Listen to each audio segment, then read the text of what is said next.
je représente Fruitonic SA, je suis co-directrice, je m'appelle Sophia Moreira.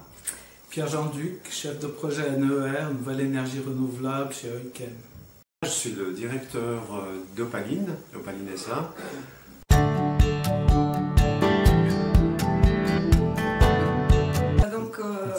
Ce que je retiens, c'est justement l'utilisation des noyaux d'abricot, parce que c'est une matière un sous-produit que nous avons dans notre usine pour l'utiliser dans le biochar, dans la pyrolyse, mais aussi, surtout, l'utilisation de cette matière en la valorisant, parce qu'elle est déjà valorisée différemment chez nous avec plusieurs projets qu'on a développés avec des partenaires.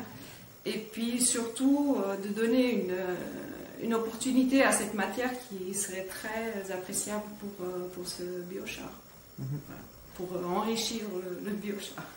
De mon côté, c'était plutôt l'utilisation du biochar que les process pyrolyse, gazéification sur lesquels nous travaillons également dans certains de nos projets.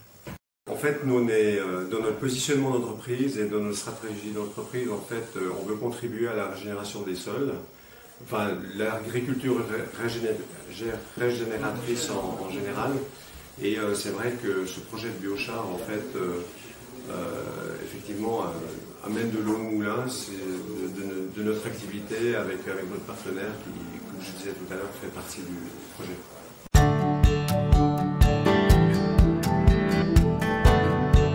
Alors la bonne pratique, c'est la continuité de ce qu'on fait depuis des années. Donc c'est nous on est déjà à la base, on redonne déjà une seconde vie à des matières premières qui ne seraient pas utilisées. Donc ça, les sous-produits, ils sont déjà chez nous valorisés.